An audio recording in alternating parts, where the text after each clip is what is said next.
सभी का धन्यवाद। जय हिंद संविधान। आज बात करते हैं जो प्रधानमंत्री जी ने बयान दिया है, उस पर कहा है कि फर्टिलाइजर का इस्तेमाल कम करो, ऑर्गेनिक फार्मिंग की तरफ को जाओ। ये तो हमने बहुत पहले कहा कि ऑर्गेनिक फार्म की तरफ जाना चाहिए हमको, लेकिन उसके लिए सीड कहां से आएंगे?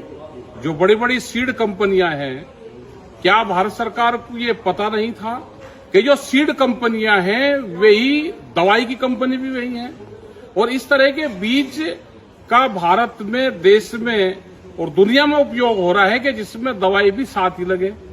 उन सब चीजों पर संज्ञान देना चाहिए। हमारे जो साइंटिस्ट है, हमारी जो एग्रीकल्चर यूनिवर्सिटी है, हमको उन्हीं एग्रीकल्चर यूनिवर्सिटी पे ध्यान देना पड़ेगा। जो एग्रीकल्चर यूनिवर्सिटी हमारी 70 साल से देश में खड़ी है, अलग अलग मौसम के हिसाब से, अलग अलग टेम्परेचर के हिसाब से, अलग अलग क्षेत्र के हिसाब से वे वहां पे सीड तैयार करते थे। आज उनका पूरा फंड और जो बजट है वो काट रखा है। वहां पे हमारे जो डॉक्टर है, जो हमारे साइंटिस्ट है, उसको तनख्वाह के भी लाले पड़ रहे हैं। उस पर रिसर्च पे हमारा कोई काम नहीं हो रहा। तो भारत सरकार को तुरंत चाहिए कि हमारे जो साइंटिस्ट है, जो हमारी एग्रीकल्चर यूनिवर्सिटी है, उस पर हमको काम करने की जरूरत है।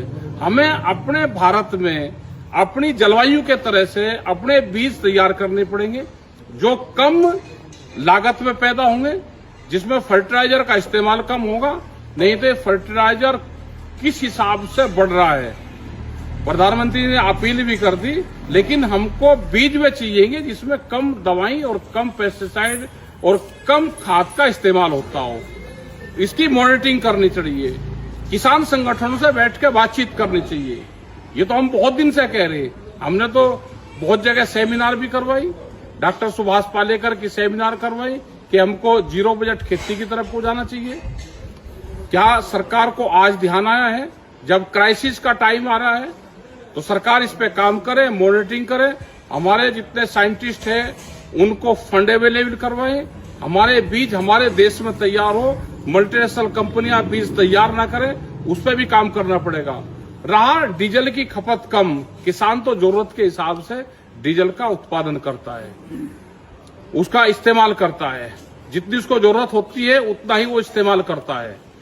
डीजल जो गाड़ियां घूम रही हैं, और ये खास करके जो शहर के लोग हैं, वे डीजल का इस्तेमाल ज्यादा करते हैं। गाड़ियां कहां जा रही? एक गाड़ी एक आदमी लेकर जा रहा। हमको पब्लिक ट्रांसपोर्ट का इस्तेमाल हमको ज्यादा से ज्यादा करना चाहिए। अब छुट्टी पड़ेगी, छुट्टी पड़ते ही पूरा वो घूमने के लिए निकल जाएगा।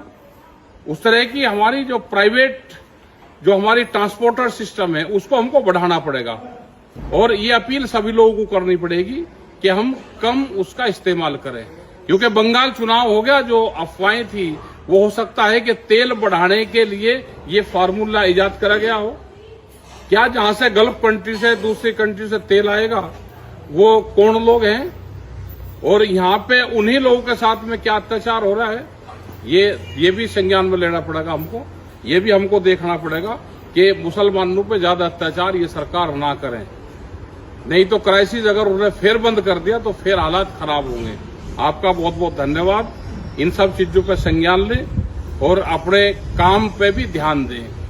अभी क्योंकि पंजाब में चुनाव होंगे, अभी उत्तर प्रदेश में चुनाव होंगे, तो पंजाब का चुनाव हिंदू मुस्लिम पर नहीं होगा, पंजाब का चुनाव होगा सिख हिंदू पे। उसमें पूरा टारगेट होगा, ब्लास्ट भी वहीं पे ही होंगे, चुनाव का पूरा खाका वहीं पे ही तैयार होगा। सब आरएसएस बीजेपी के लोग सब पंजाब की तरफ, उत्तराखंड की तरफ मुंह करेंगे। अब क्योंकि पंजाब से लगता पाकिस्तान है, तो अब बांग्लादेश में कुछ नहीं होगा। अब पाकिस्तान की तरफ मुंह होगा और पंजाब की तरफ मुंह होगा, सिखों की तरफ मुंह होगा। तो उन सब चीजों पे अपना ध्यान भी रखें। और पंजाब की सिख कम्युनिटी से हम कहना चाहते हैं कि वे अपना ध्यान रखें, पंजाब को बचा कर रखें।